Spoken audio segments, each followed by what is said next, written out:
na asawa ni Cleo. Naroon din si Maria Magdalena.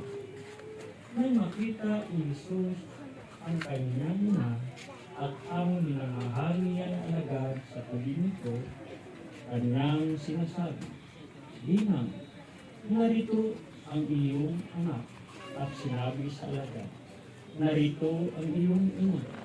Mula noon, siya'y pinatira ng alagad na ito sa kanyang bahay. Ang mabuting balita ng Panginoon. Puri ka na, Panginoon.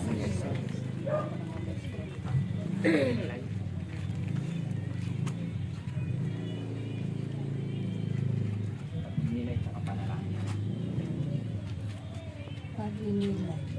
Bakit kaya sa isang pagkakamali ng tao?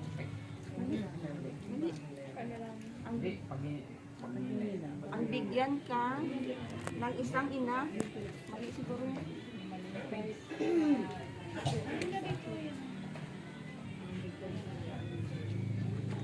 Pagninilay.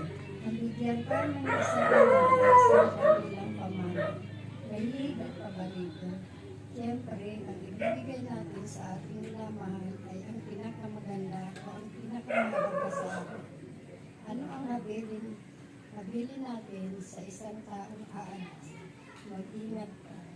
Ang salitang ito ay may pabaong pagmamahal. Nang ipagkaloob ni Jesus ang kanyang mahal na ina sa kanyang mahal na alagad, ipinakaloob din niya sa atin upang ating maging ina rin. Panalangin. Panginoong Hesus, hindi ka't naragdagan ang iyong pagdurusa na makita mo ang iyong mahal na ina na nagdadalamhati dahil sa nangyari sa iyo. Ang mahal ng ina ay karamay mo sa iyong pagdurusa.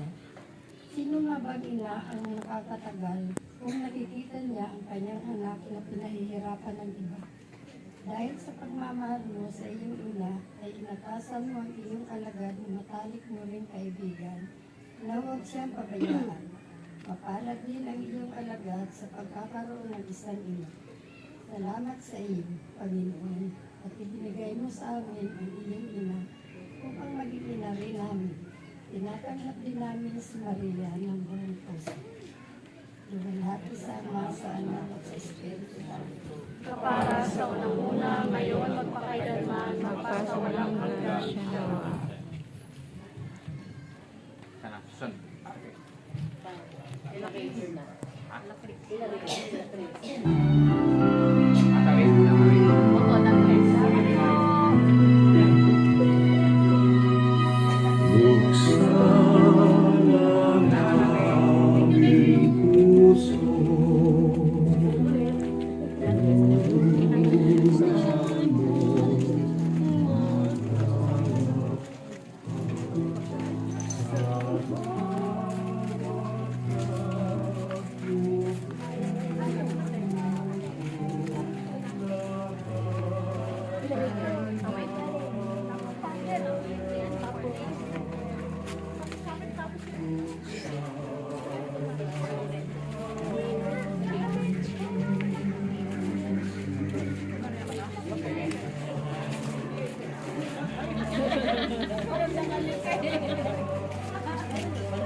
ng tapat hanggang sa 3 ng hapon ay nagdilim sa buong lupain.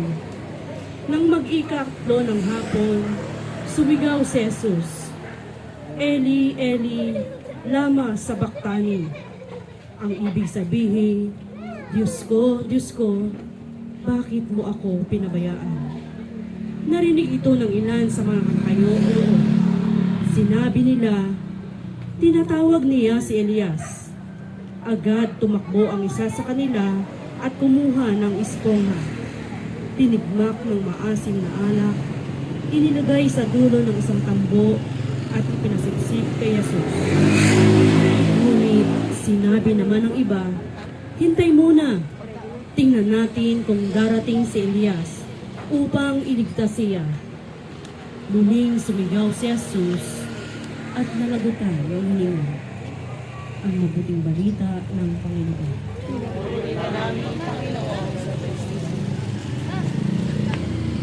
Pag-inilan, mayroon dalawang katotohanan sa buhay na mahirap tanggapin. Una, ang tao ay tumatanda.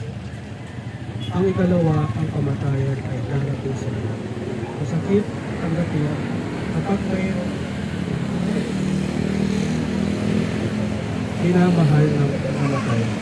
Ang tao ay nangungulila, lumuluha at nagtatanong, bakit siya pa ang kinuha? Ang totoo'y hindi dapat kalungkot ang kamatayan, sapagkat ito ang pinto sa kaharian ng Amang Diyos. Ang kamatayan, ang susi upang marating ng tao ang tunay ng tahanan. Bakit siya nangungulila kung ang minamahal niyang namatay ay makikita sa Diyos? Panalangin. Panginoong Jesus, habang nakabayubay sa krus ay wala sa mga tinitiis mo ang iyong isip, bagkos ay naalala o pa ang mga nagpapahirap sa iyo. Tumawag ka sa Ama at sinabi mo, Ama ko, patawarin mo sila. Pinakita mo sa amin ang isang magandang buwanan ng isang pagmamahal na dalisay. Kailangan namin ang inyong magandang halimbawa sapagkat mahirap magpatawad sa mga tao nagkasala sa amin. Luwalhati sa Ama at sa Anak at sa Espiritu Santo. Para